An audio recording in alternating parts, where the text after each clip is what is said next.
pemerintah merencanakan tambahan utang itu 782 triliun, meskipun defisitnya hanya kurang lebih 639 triliun ya pembulatan.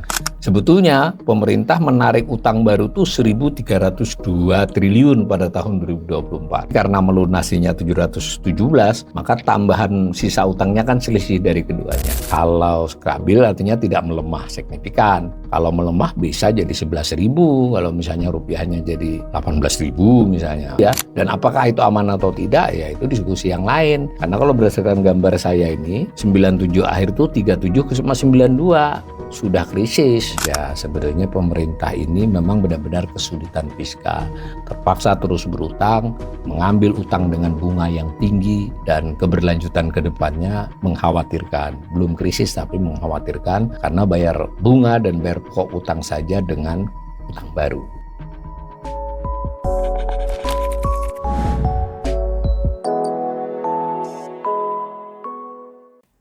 Salam cerdas, Ibu Bapak, Saudara-saudara yang saya hormati. Sesi assessment atau analisis umum kali ini merupakan assessment ke-6 terkait dengan rancangan anggaran pendapatan belanja negara RAPBN 2026. Sebelumnya kita sudah melakukan assessment atas asumsi dasar ekonomi makro, postur umum dari RAPBN, kemudian tentang pendapatan kita telisik, lalu belanja kita cermati, dan kemudian dilanjut dengan khusus transfer ke daerah. Nah dari keseluruhan itu kita kemudian sampai ke ujung, ke muaranya, yaitu soal pembiayaan, ya, postur pembiayaan anggaran. Nah ini saya kembali menampilkan postur RAPBN 2026 yang terdapat di buku nota keuangannya ya. Nah, yang paling bawah itu kita dapat postur defisit ya, 638,8 triliun rencana ya tentu.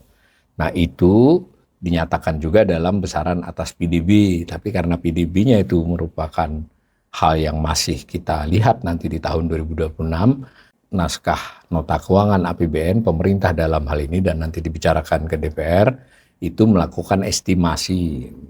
Nah, di ADEM sudah kita bicara, salah satu estimasinya adalah tentang pertumbuhan ekonomi.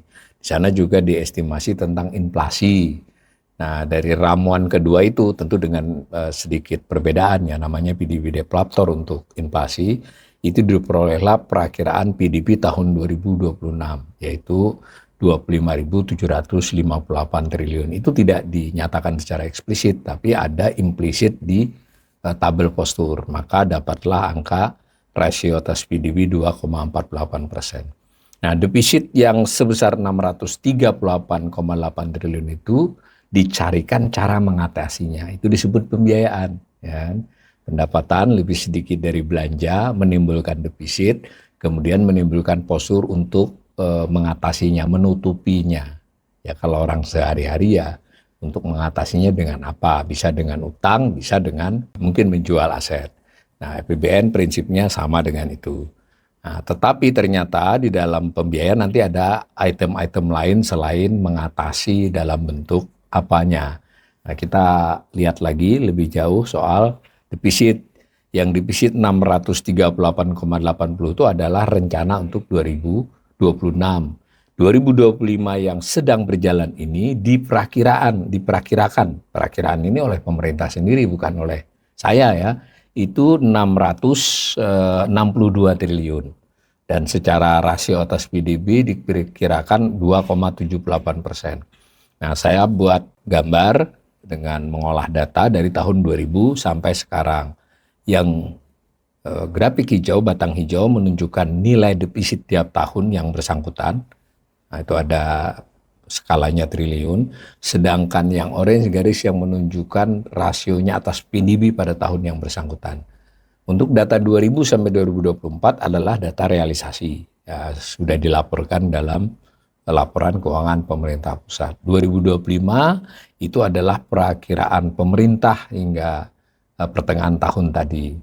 Nah, sedangkan 2026 adalah rancangan yang sedang diajukan. Nah, lihat perkembangannya, yang defisit nominal itu cenderung meningkat dan meningkat pesat saat COVID ya, 2020, 21, 22. Kemudian kembali meningkat akhir-akhir ini. karena pemerintah melakukan belanja yang lebih besar, tapi pada saat yang bersamaan terkendala peningkatan pendapatannya. Ini gambarnya.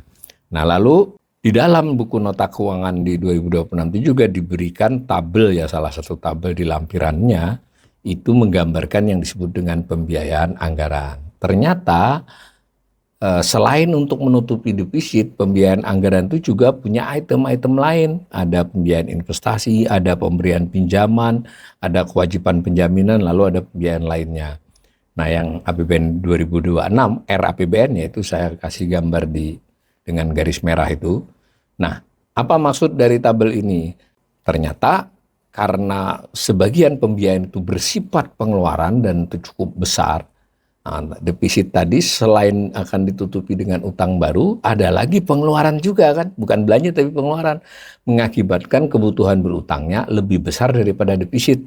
Disebutnya pembiayaan utang. Nilainya direncanakan 782 triliun, saya bulatkan ya, 782 triliun. Jadi pemerintah merencanakan tambahan utang karena mengelola APBN itu 782 triliun. Meskipun defisitnya hanya kurang lebih 639 triliun, ya, pembulatan. Nah, akan ada pengeluaran investasi. Nah, itu dulu kita pahami pembiayaan anggaran. Jadi bedakan, ada pembiayaan utang itu adalah bagian dari pembiayaan anggaran. Di dalam pembiayaan utang itu sendiri dicantumkan SBN neto misalnya. SBN neto itu artinya adalah pada tahun 2026 itu pemerintah melunasi SBN yang jatuh tempo, kemudian juga menerbitkan SBN baru, selisihnya. Nah, selisihnya itu bersifat penerimaan atau bersifat pengeluaran. Kalau bersifat penerimaan artinya utangnya bertambah segitu. Utang dalam bentuk SBN, itu SBN neto. Selain itu ada juga yang bersifat pinjaman, terutama sekali pinjaman luar negeri. Ada pinjaman dalam negeri terutama kepada Bank Himbara. Tetapi yang utama adalah pinjaman luar negeri. Sama, dalam hal pinjaman luar negeri juga yang dicantumkan di sub item dari pembiayaan utang adalah netonya, kan ada utang jatuh tempo yang harus dilunasi, cicilan biasanya. Lalu ada proyek-proyek baru, aliran baru, penarikan utang luar negeri baru. Nah, itu selisihnya. Itu kira-kira cara membacanya begitu. Untuk angka-angkanya kita pelajari dalam slide-slide berikutnya. Tapi assessment pertama saya kepada para pemirsa terkait topik ini adalah bahwa defisit itu cukup lebar, kemudian ternyata pemerintah memutuskan melakukan investasi. Nah, kalau nanti disetujui oleh DPR berarti adalah undang-undang, keputusan pemerintah dan DPR untuk berutang lebih daripada defisit, ya, mencapai 782 triliun. Nah, kalau digambar jadi begini nih, yang defisit itu biru, orange adalah pembiayaan utang karena bersifat neto masuk, ya, jadi kan surplus ke atas positif dia. Yang biru negatif karena dengan maksud mengurangi arus di APBN. Saya buat data dari tahun 2001. Nah, tadi yang kita bicarakan paling ujung 2026. Kalau kita lihat begitu memang hampir selalu, terutama di era Jokowi, ya, di era SBY kadang balance, ya, maksudnya itu defisit dengan pembiayaan utang itu tidak jauh beda. Tapi selama era Jokowi karena ada ambisi untuk melakukan pengeluaran-pengeluaran yang disebut dengan proyek strategis nasional misalnya, kan, itu membuat ada pengeluaran di luar belanja, investasi, termasuk investasi, terutama bukan termasuk, ya, melalui penugasan BUMN yang untuk mengerjakan proyek strategis nasional tadi. Nah, maka dia di dalam APBN bersifat pengeluaran, pembiayaan, investasi. Nah, akibatnya yang orange selalu lebih besar dari yang biru. Yang garis hitam itu merupakan selisihnya, ya, selisih dari pembiayaan utang dengan defisit. Nah, maka kita juga bisa menggambar sendiri ini pembiayaan utang. Jadi khusus pembiayaan utang dari yang tadi di atas tadi, sayang warnanya saya terbalik itu, orange saya ganti jadi biru, tapi sama nilainya dengan di slide tadi. Nah, itu tahun 2026 ini 781,87 triliun. Tadi saya bulatkan 782. Dari gambar itu setiap tahun itu memang kecenderungannya pembiayaan utang meningkat, ya, dan melesat pada 2020. 2021 masih cukup tinggi meskipun turun, 22 juga cukup tinggi, 3 tahun itu adalah tahun COVID dan tahun pemulihan ekonomi karena terdampak COVID. Nah, belakangan di 2 tahun terakhir, 2024 dan 2020 yang sudah berjalan ini, kembali utangnya meningkat, termasuk direncanakan 2026. Itu pembiayaan utang ya, karena merupakan tambahan utang neto. Jadi umpama di tahun 2024 itu kemarin 8.813, maka tambahan 2025 yang sedang berjalan ini menambahi, misalnya menambahi berapa itu ya, kurang lebih 700. Lalu 2020 tadi kan menambahi 782, itu nanti dampaknya pada sisa utang atau posisi utang. Tapi ini saya ingin sampaikan dulu, ini pembiayaan utang. Jadi sejauh ini pemerintahan Prabowo melanjutkan cara pengelolaan APBN dengan berutang, tambahan utang yang cukup besar, terbukti dari grafik ini. Nah, tadi kan kita waktu belajar tabel tadi, pembiayaan utang itu terdiri dari 2, surat berharga negara atau SBN dengan pinjaman. Nah, ini saya buat grafik khusus SBN netonya. Jadi sebagian besar utang memang ditarik dalam bentuk surat utang ya. Nah, di tahun 2026 depan rencananya itu 749 triliun dari 782 tadi. Jadi mayoritas memang SBN. Ini berarti sudah memperhitungkan antara SBN yang dilunasi dengan penarikan SBN baru. Tentu lebih banyak yang ditarik baru, akibatnya kan bersifat penerimaan utang ya, bukan pendapatan ya, seperti ini. Nah, berarti kan memang tahun pertama Presiden Prabowo ini untuk membuat APBN, kalau tahun pelaksanaan sekarang ya, tapi kan nyusunnya era Jokowi. Itu selain pada saat COVID 2020 dan 2021, itu ini yang terbesar. Sudah belasan tahun ini. Nah, sementara pinjaman luar negeri, tadi pinjaman sih 2 ya, dalam negeri dan luar negeri. Tapi karena dalam negeri relatif kecil, saya tampilkan saja pinjaman luar negeri neto. Nah, kalau pinjaman luar negeri neto ini sebetulnya unik ya, karena di era SBY dan di era pertama Jokowi itu ada komitmen, dinyatakan ya di nota keuangan, pemerintah ingin berangsur-angsur mengurangi utang luar negerinya, sekurang-kurangnya tidak menambahi. Yang utang luar negeri pemerintah ya, bukan utang luar negeri Indonesia, kan ada swastanya. Karena itu ada kecenderungan untuk menarik utang luar negeri baru itu sekurang-kurangnya setara dengan membayari. Jadi sisa utangnya yang tetap. Nah, bahkan sempat membayari lebih besar daripada menarik.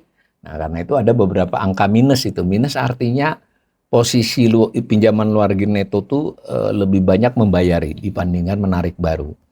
Tetapi sejak tahun 2022 sampai sekarang meningkat. Bahkan di 2020 yang sedang berjalan ini rencananya narik 121 triliun ya. Jadi memang membayarinya lebih sedikit daripada menariknya. Tentu ini penarikannya tidak dalam bentuk rupiah ya, mayoritas dolar. Selain dolar ada juga. Ini bukan SBN ya, murni yang proyek ya, yang program proyek. Dan di tahun 2026 meskipun tidak sebesar di 2025, rencananya 39 triliun dirupiahkan ya.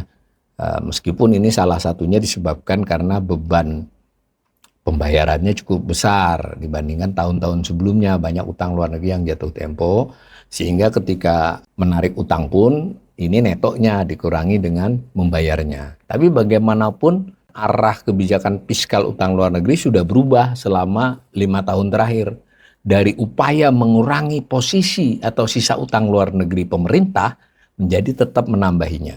Itu membaca grafik ini.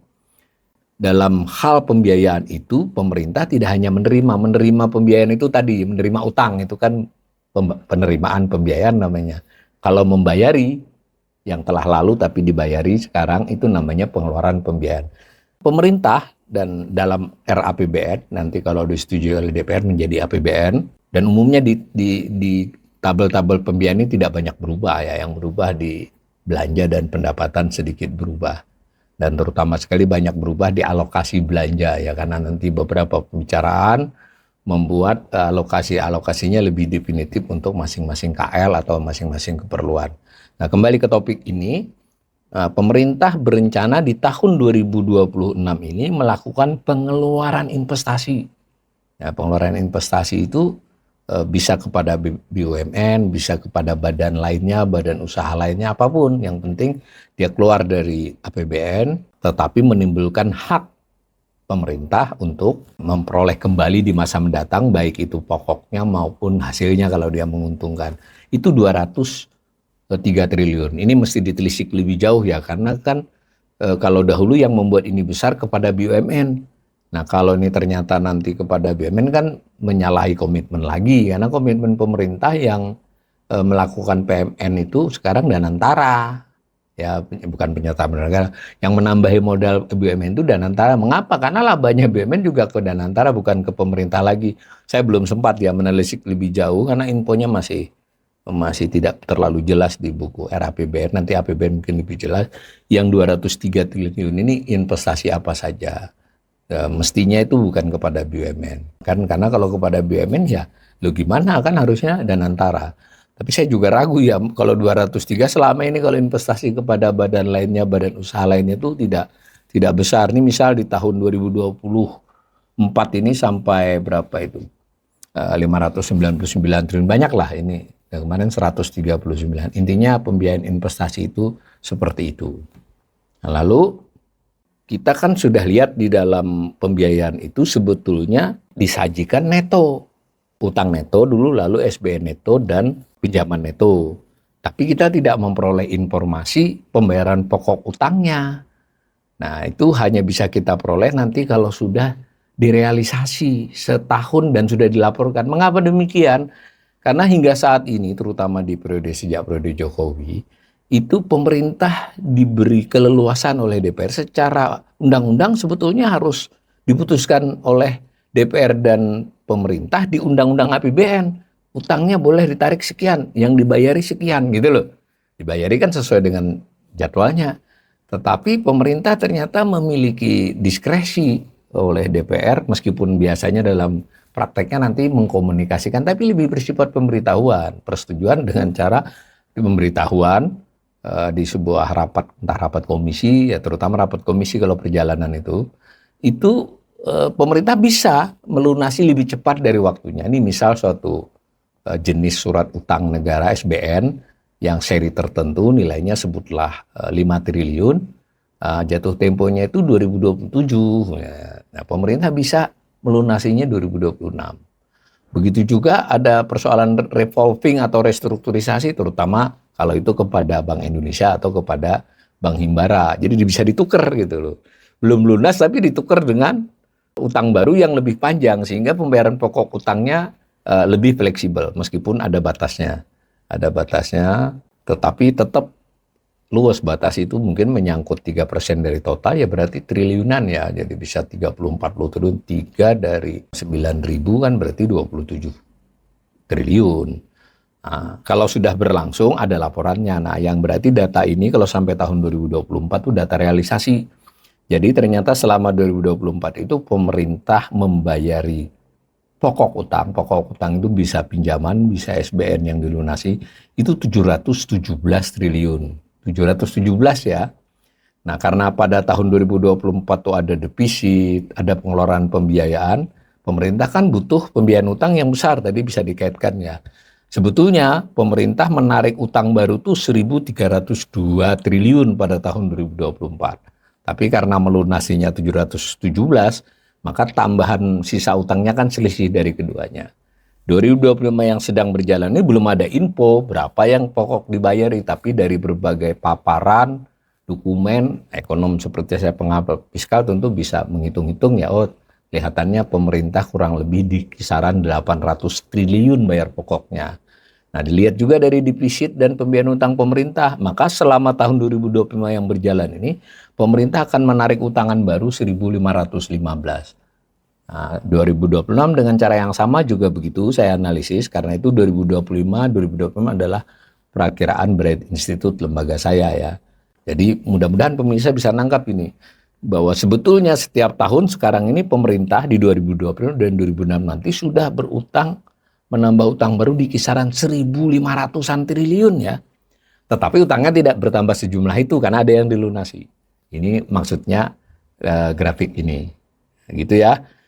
Nah, Dalam postur 5 postur itu ada yang belum kita bahas, namanya keseimbangan primer. Keseimbangan primer itu sebetulnya adalah pendapatan dikurangi belanja, tetapi di dalam belanjanya itu tidak dimasukkan, tidak termasuk pembayaran bunga utang. Nah, gitu ya. Jadi kalau defisit kan hanya pendapatan dikurangi seluruh belanja. Nah, tapi kalau di belanjanya itu bunga utangnya tidak diikuti, maka dia disebut keseimbangan primer. Apa cara menganalisisnya? Kalau nol berarti seluruh bayar pokok utang dan bunga utang itu dibayari pakai pendapatan, ya. Sementara kalau dia minus, itu berarti bunga utang seluruhnya ditambah pokok utang dibayari oleh utang baru. Nah, kalau dia positif, ya tergantung positifnya berapa. Maka cara membacanya yang merah itu adalah saya gambar, itu keseimbangan primer yang minus atau negatif, berarti pada tahun yang bersangkutan seluruh bayaran pokok utang dan bunga utang memakai dana utang baru. Nah, itu sangat tidak baik ya. Semua teori mengarah kepada kalau mau sustain suatu fiskal negara berkelanjutan, ininya harus positif. Nah, 2026 meskipun tipis masih direncanakan negatif. Itu cara membaca. Ini juga bantahan ketika pemerintah berulang kali mengatakan aman, baik-baik saja. Saya tidak bosan-bosan mengatakan berdasarkan indikator seperti ini enggak. Ya belum krisis utang, belum juga gagal bayar, tetapi kondisinya itu tidak baik, itu ngos-ngosan lah kalau rumah tangga itu. Nah, dari analisis seperti itu kita bisa masuk ke satu hal. Nah, meskipun ini tidak ada di dokumen APBN ya, ini kan assessment RAPBN tadi sampai pembiayaan utang, sampai keseimbangan primer ya. Ini adalah akibat dari bertambahnya utang itu, maka posisi utangnya berapa? Nah, posisi utang yang sudah dipublikasi dari laporan keuangan pemerintah itu adalah 31 Desember 2024. Posisinya 8.813 triliun. Jadi utang itu pemerintah per 31 Desember 8.813. 2025 yang sedang berjalan ini belum pernah diumumkan, tapi mungkin saat kita bicara di bulan Agustus ini ya di kisaran 9.350 atau 9.400 triliun ya. Nah, di akhir tahun nanti saya Bright Institute memperkirakan 9.613.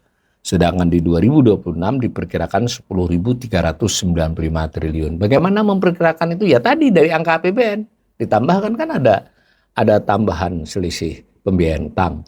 Dan juga di APBN ada asumsi nilai rupiah, kurs. Karena kan sebagian utang itu bentuknya valuta asing, terutama dolar.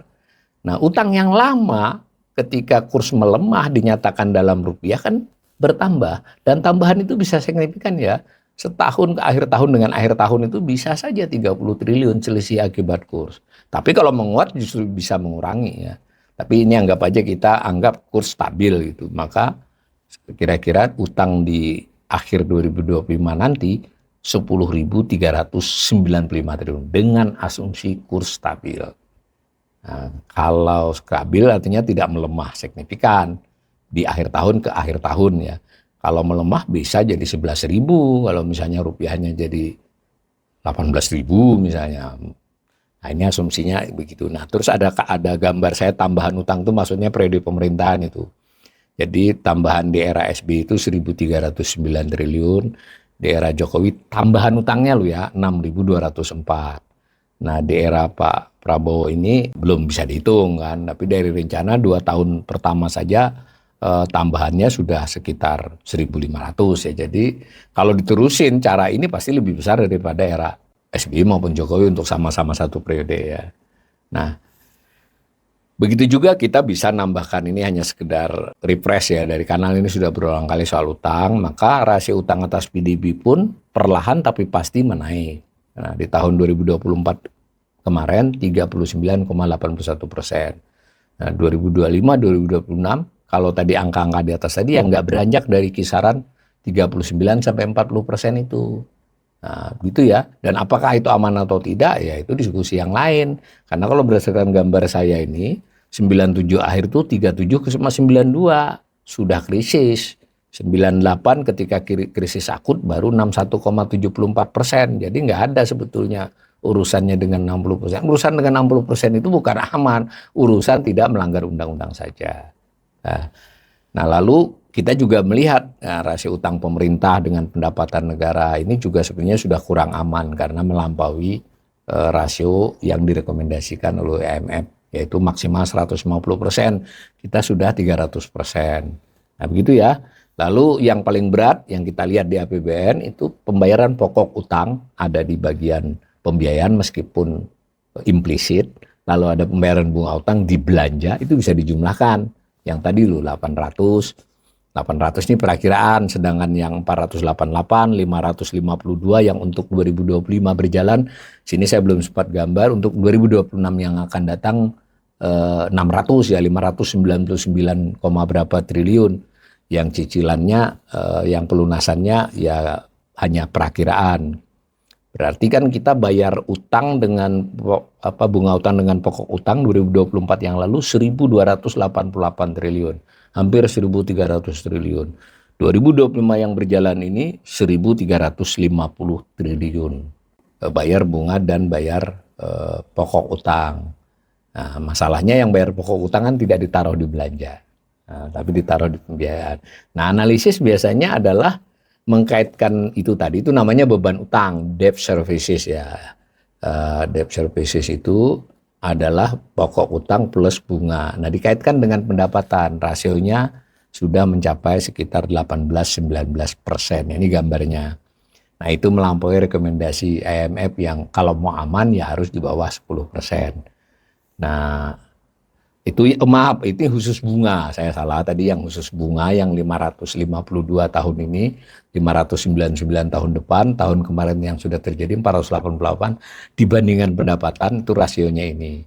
Sedangkan kalau tadi dijumlahkan dengan pokok, rasionya untuk tahun 2024 tadi besar ya 45%. 2025 ini mungkin bisa menurun sedikit, tetapi tetap di kisaran di atas 40%. Di 2026 ini belum saya gambar juga di angka 43-44%. Rasionya direkomendasikan mencapai 25%. Nah, dari cara menjelaskan soal pembiayaan anggaran ini, maka kesimpulannya jadi sederhana saja. Sebenarnya pemerintah ini memang benar-benar kesulitan fiskal. Terpaksa terus berutang, mengambil utang dengan bunga yang tinggi, dan keberlanjutan ke depannya cukup mengkhawatirkan. Belum krisis tapi mengkhawatirkan karena bayar bunga dan bayar pokok utang saja dengan utang baru. Nah, berarti kan kuncinya adalah kalau tidak ada yang memberi utang baru, SBN kurang laku atau tidak sesuai harapan, pinjaman mungkin tidak sebesar yang dirundingkan, maka fiskal kita bisa sangat-sangat terganggu. Dan ujungnya adalah memaksa pemerintah mengurangi belanja-belanja yang mestinya menjadi layanan publik atau perlindungan kepada masyarakat. Mudah-mudahan ini bisa diatasi oleh pemerintah, diperhatikan oleh DPR, dan kita semua rakyat Indonesia juga terus mengikuti topik-topik ini dan paham bahwa topik ini juga berkaitan dengan kepentingan kita seluruh rakyat Indonesia.